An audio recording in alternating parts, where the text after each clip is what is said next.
Salam sejahtera, kumpulan kita K22 Konfusianisme. Nama saya Lois Chen, nombor ID saya 02015557. Jawatan saya ialah Ketua Kumpulan. Kami pelajar dari UO Labu Malaysia, KDU.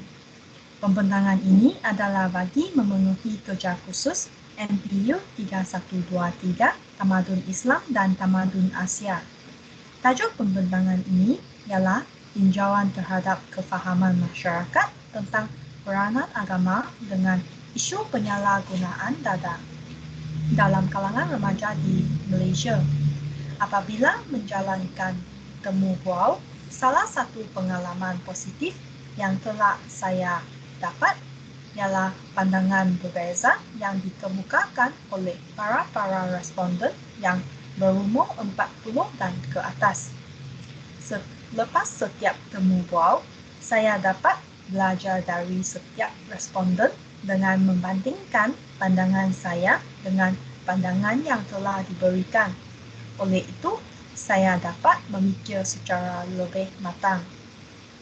Pada temu bual yang lepas, responden 1 menerangkan peranan agama dalam mengubah sikap seseorang menjadi lebih baik. Agama juga memberikan ajaran karma, iaitu buat baik mendapat balasan yang baik, buat buruk mendapat balasan yang buruk. Kerana agama mengajar kita terdapat khabar, orang akan lebih mengelakkan diri dalam perkara yang jahat. Selepas itu, responden 2 menjelaskan bahawa agama memainkan peranan yang membenarkan manusia membuat keputusan yang betul pada masa yang betul.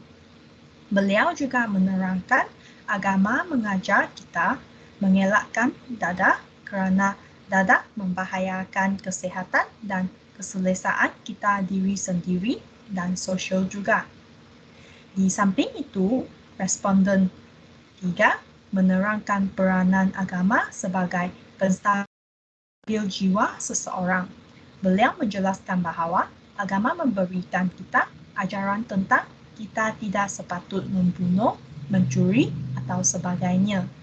Agama juga mengajar kita kalau membuat perkara yang buruk, kita akan menerima akibat buruknya. Akhir sekali, responden terakhir menerangkan agama memberikan kita konsep tentang apa yang baik dan apa yang buruk. Responden terakhir juga menyatakan agama memberikan ajaran karma. Kalau kita membuat perkara baik, kami mendapat akibatnya yang baik. Kalau kita membuat perkara buruk, kami akan mendapat akibatnya buruk. Oleh itu, apabila kita mengetahui perkara itu adalah buruk, jangan buat. Secara konklusinya, peranan agama yang paling penting ialah agama mengajar kita konsep tentang apa yang baik dan apa yang buruk. Apa yang kita boleh buat dan apa yang kita harus mengelakkan. Agama akan mengubah sikap seseorang supaya mereka bersikap baik. Manakala pengajaran yang diberikan oleh agama ialah kita tidak patut menagih dada kerana akibatnya buruk. Kita juga mesti mempercayai karma kerana pepatah, buat baik dibalas baik, buat jahat dibalas jahat. Sekian, terima kasih. Dan seterusnya, setiap usaha akan meneruskan pembentangan ini. Okey, terima kasih Ketua Kumpulan. Salam sejahtera. Nama saya Tan Boon Hau dengan nombor ID 02000182. Saya merupakan setiausaha Kumpulan 22, Konfusianisme. Maka saya akan memberikan satu pengenalan positif peribadi saya terhadap sesi temu bual untuk tugasan Kumpulan 1, iaitu keempat-empat responden yang menyertai sesi temu bual itu sanggup mengkongsikan ilmu, pengetahuan dan pendapat mereka terhadap tajuk tugasan yang dikemukakan secara terperinci. Saya ingin mengucapkan terima kasih kepada para responden kerana pembelasan yang diberikan oleh mereka mempunyai penjelasan dengan contoh-contoh yang mudah difahami. Dengan itu, saya akan menerangkan punca-punca berlakunya isu yang dikajikan berdasarkan pendapat para responden.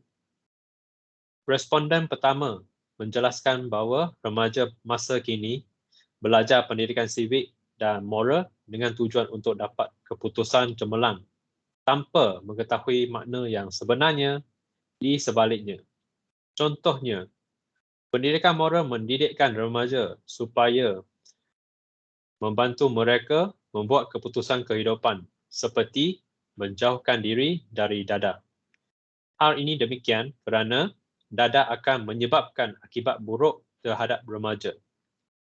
Selain itu, responden kedua menjelaskan bahawa pengaruh buruk daripada rakan sebaya, terutamanya rakan yang bersikap buruk, merupakan punca utama yang mempengaruhi remaja mengambil dadah.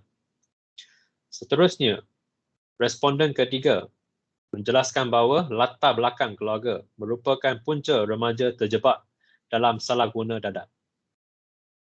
Responden ketiga juga menggunakan berita daripada The Star pada 3 September tahun lepas sebagai contoh. Berita itu menyatakan bahawa remaja yang berumur 13 tahun ditahan oleh pihak polis disebabkan remaja mengikut abangnya yang mempunyai latar belakang menagih dadah pergi ke majlis yang dipenuhi dengan dadah. Di samping itu, responden keempat menjelaskan bahawa kekurangan perhatian dan kasih sayang daripada ibu bapa merupakan punca terbesar menyebabkan remaja mengambil dadah. Kekurangan perhatian daripada ibu bapa menyebabkan anak mereka bergaul dengan rakannya dan mengikut tindakan yang dilakukan oleh mereka. Contohnya, mengambil dadah bagi mengurangkan stres mereka. Kesimpulannya, kebanyakan punca berlakunya isu salah guna dadah dalam kalangan remaja di Malaysia adalah pengaruh persekitarannya, iaitu ibu bapa dan rakan sebaya. Ibu bapa merupakan guru pertama remaja dan rakan sebaya merupakan orang yang rapat dengan remaja selain daripada ibu bapa. Oleh itu, ibu bapa mesti memberikan teladan yang baik terhadap anak mereka supaya anak mereka dapat belajar dan mengikut cara kehidupan yang betul dengan menjauhi diri daripada perkara yang buruk seperti mengambil dadah atau bergaul dengan rakan yang menagih dadah. Tambahan pula, ibu bapa juga mesti memberi kasih sayang dan perhatian yang sepenuhnya kepada anak mereka supaya dapat mengelakkan anak mereka daripada menagih dadah. Sekian, terima kasih dan AJK Kumpulan akan meneruskan pembintangan ini. Terima kasih Setiausaha. Selamat sejahtera. Nama saya Eng Song Yong dan nombor ID adalah 02051192. Jawatan saya dalam kumpulan 22 Confucianism adalah sebagai seorang AJK. Pada pengalaman saya melalui tugasan dan temu bual yang dijalankan, satu aspek positif adalah idea yang berbeza dapat dikumpul daripada responden terhadap soalan yang sama. Respon yang dikumpul boleh bagi perspektif yang lain kepada kami untuk dikaji. Kesan-kesan yang dikumpul adalah berdasarkan remaja-remaja muda, dan biasanya mereka adalah pelajar. Jika mereka terjebak dadah, akan menjejaskan pendidikan dan mengakibatkan kegagalan dalam ujian dan tidak boleh melanjutkan pelajaran ke universiti. Selain itu, pada aspek berkaitan dengan keluarga, responden juga memberitahu bahawa remaja yang terjebak dadah akan membawa kejatuhan nama dan maruah sebuah keluarga. Lebih-lebih lagi, dari aspek kewangan, responden memberitahu bahawa seorang yang ditagih dadah tidak tahu apa-apa cara untuk hentikan ketagihan. Mereka akan selalu mencuri wang hanya untuk membeli dadah saja, dan dadah adalah amat mahal. Tambahan pula, remaja yang menggunakan dadah akan menjejaskan kesihatan dari segi fizikal, emosi, mengakibatkan tingkah laku yang tidak rasional apabila dadah digunakan. Oleh itu, berdasarkan pendapat para responden yang dikaji, 4 kesan diberikan adalah berkaitan dengan pendidikan, keluarga, kesihatan, dan kewangan. Pada pendapat saya bersetuju dengan kesan-kesan yang dinyatakan di atas, dan kesan-kesan tersebut berkaitan dengan satu sama lain. Satu kesan daripada pendapat saya adalah dari segi undang-undang. Remaja yang menyalahguna dadah akan ditahan oleh pihak polis apabila disiasat. Jika disabit salah akan dihukum mati atau dipenjara seumur hidup. Akibatnya masa depan remaja dibazirkan. Justru kesan buruk penyalahan gunaan dadah adalah melebihi kesan baik dan remaja patut menjauhi daripada dadah. Terima kasih. Seterusnya, penolong ketua kumpulan akan meneruskan pembentangan ini. Okey, terima kasih AJK Kumpulan. Selamat sejahtera. Nama saya adalah Justin Uy dengan nombor ID 02061123. Saya adalah penolong ketua kumpulan daripada kumpulan 22 Confucianism.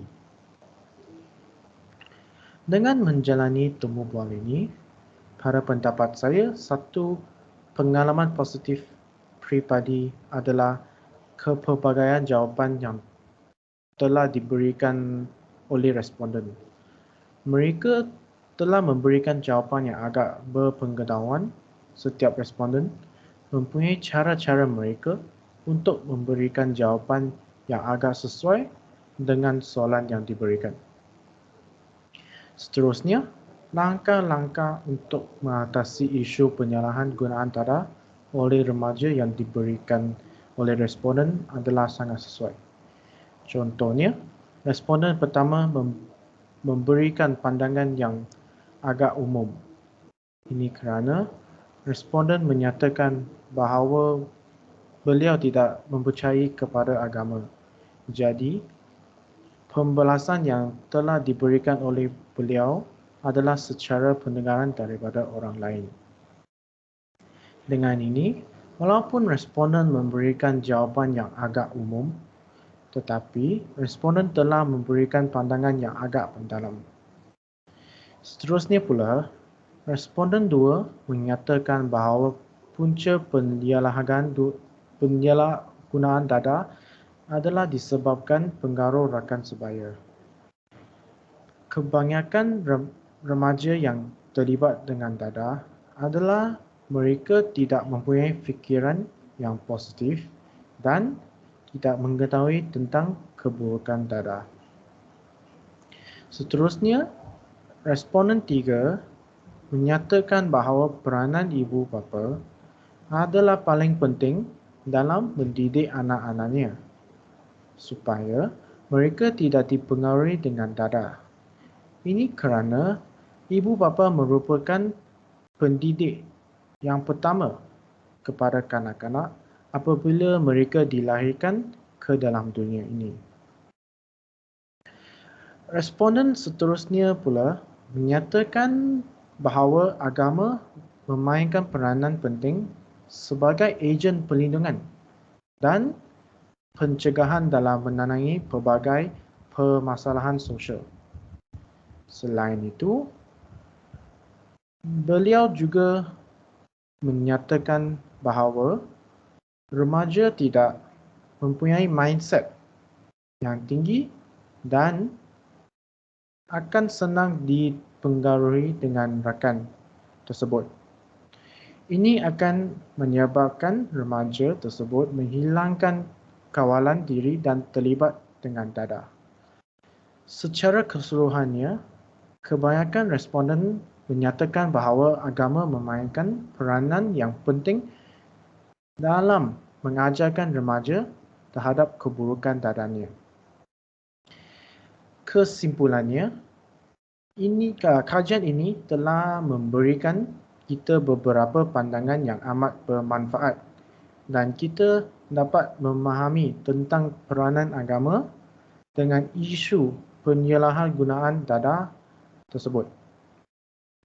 Oleh itu, kita seharusnya memberikan kerjasama dengan pihak berkuasa untuk mengelakkan penyalahgunaan data ini. Dengan ini, pembentangan kita tentang topik tinjauan terhadap kefahaman masyarakat tentang peranan agama dengan isu penyalahgunaan data dalam kalangan remaja di Malaysia akan sampai setakat sini sahaja. Sekian, terima kasih.